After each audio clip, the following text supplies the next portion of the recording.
Video enjoy करने से पहले घंटी बजा देना और सब्सक्राइब भी कर देना ताकि जब भी मैं ऑनलाइन हूँ तो तुम्हारे फ़ोन की भी घंटी बजे। Hello everyone, I'm Aditri. Welcome back to my channel, Aditri Speaks. And in today's video, I'm going to teach you how to write letters. Ooh, amazing! And then essays and paragraphs, of course. And the next thing I'm going to teach you is idioms and phrases. So let's get started. First, we are going to learn letters. Let's talk about the two types of letters which are known as informal and the formal letters. Informal letters. Informal letters are the letters which are written to someone such as a friend, parents, like dear Papa, dear Mama, and then friends, dear Rishi, whatever.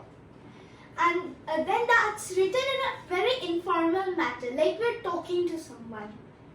But on the other hand, formal letters are the letters which are written to the official bodies, schools, banks, authorities, and like owner of Amazon or something like that.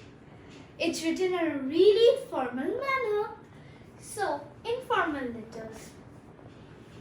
There are some ways to write informal letters.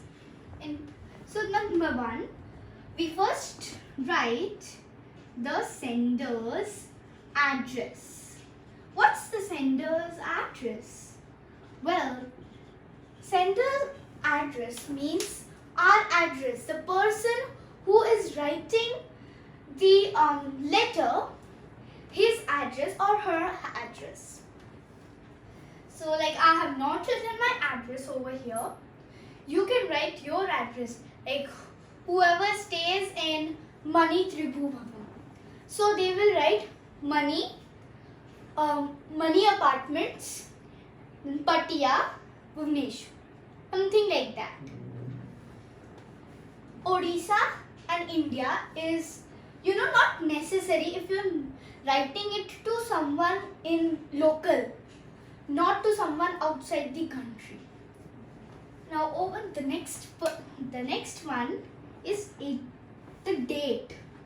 A date is really important because the person whom we are giving should know that on which date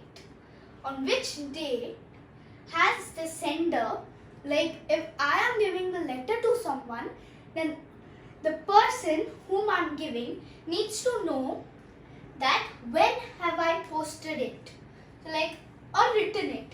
Like I have written 18th July 2020. So remember, we should not write 18th, like we should not write 18th. And then we should also not write only 20. That's not the correct way of writing a letter. The next one is dear than the person whom we are writing. It's a salutation and the greetings. Like if you're writing to Papa, so like dear Papa, so on.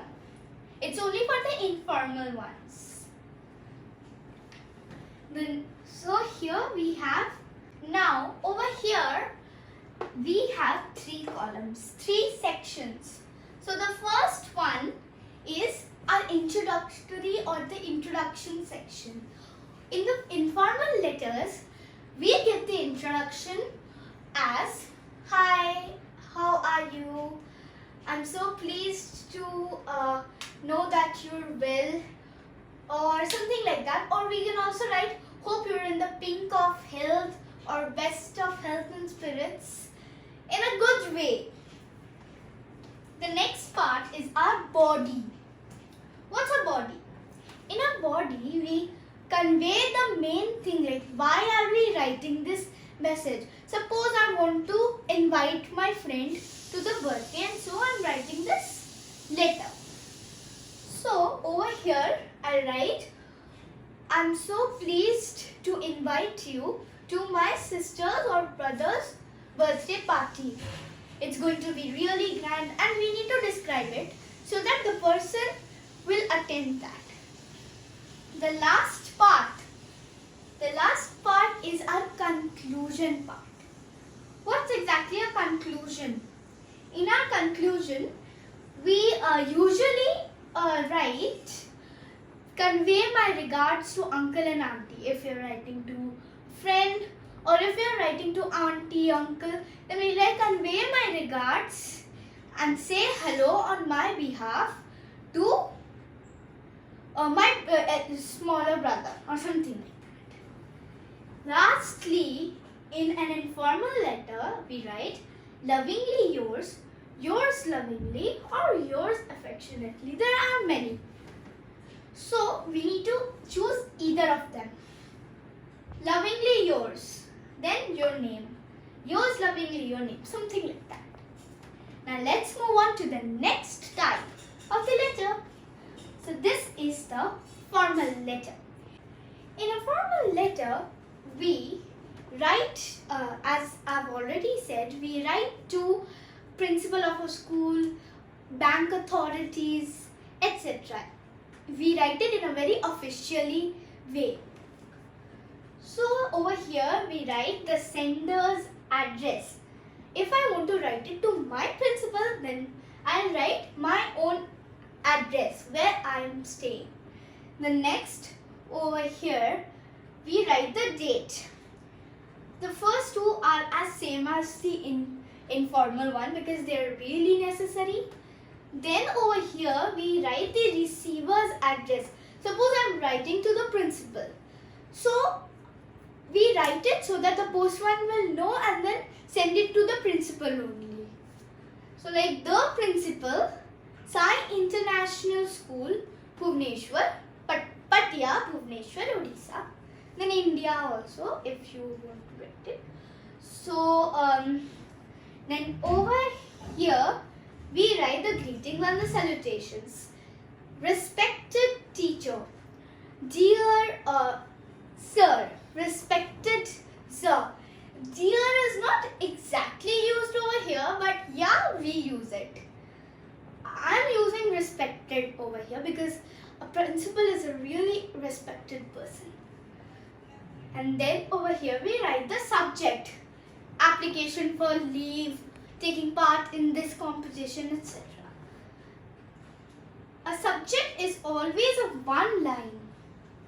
Then we only have one paragraph type of thing, only a maximum 3 to 4 lines. So that's over here we write the matter. Why am I writing this letter to a principal? Like if I want to write the application for leave because I'm taking part in this competition, so I want leave for maybe 4 days, something like that. Then we write thanking you, and I have not written here because we have some exceptions. Let's see this one. So if a person's salutation and the conclusion or the complimentary close. This is the complimentary close. Person, if you're writing to the teacher or the principal, the salutation should be dear or respected sir or madam. Then then the next one and the conclusion is, or the complimentary close should be yours obediently. Then your name, like Aditri Mishra, class 5A, admission number or roll number. Then if you're writing to the banks or the authorities, then we usually write sir or madam, and then the complimentary close is yours faithfully. If you're writing to strangers like Amazon's owner or something like that, then we write sir or madam, and then the complimentary close is yours truly. The next topic we are going to learn is essays and paragraphs. So let's start with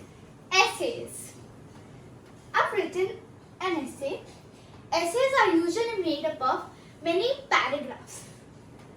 Let me read out the essay which I've written. Everything has a topic or a name. So essays and paragraphs also have a topic or a name. The topic of this essay is the Mahabharata. So let's start. The Mahabharata is a great epic of Hindus. It is about the battles between the Pandavas and Kauravas. This battle continued for 18 days. The Kauravas died. Lord Krishna was with Pandavas. Mahabharata tells how brothers are hostile, women are corrupted, and social values are degraded. Karna, Drona, Pitama, Bhisma, and many more were full of love. It is a really interesting epic. So, this is made up of 3 paragraphs. This is the paragraph 1. It continues till this part. This is the paragraph 2. It continues till this part. And this is the last paragraph, which can also be known as the conclusory sentence or the conclusion. That's not exactly a paragraph because we usually take it as 1 or 2 lines. Now, next thing is paragraphs. The next topic is paragraphs. You must be thinking, why have I made this hamburger which looks tasty with patties? Oh yes, not because I love hamburgers, it's because paragraphs are linked to these burgers. So let's see how. So there are 3 sections of the paragraphs, right? Yeah. So the first one, second one, and the veggies and patties. So the first one is known as the introduction bun.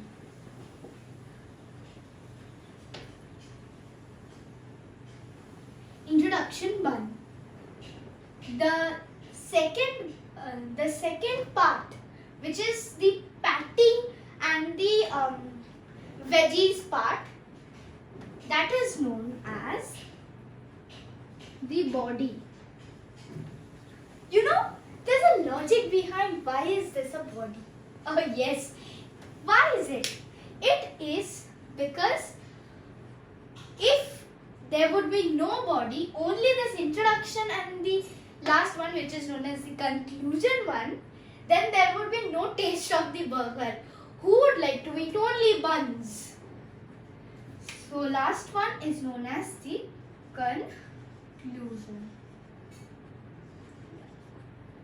So this body part is really important. A burger is incomplete without veggies and patties, the main thing we eat.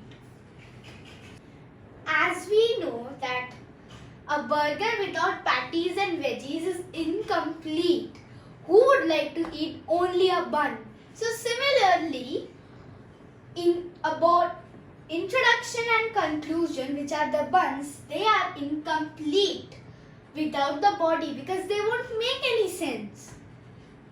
So here we conclude that body is a must and it is really important. Now I'm going to read a really nice and splendid paragraph which has the 3 portions: introduction, body and conclusion. So let's get started. So the topic or the paragraph's name is If I Were a Millionaire. Everybody has some dreams in life. Every person wants to fulfill his or her desires. Sometimes he lacks money, so money is very important. But I belong to a middle class family. I cannot have such a huge amount.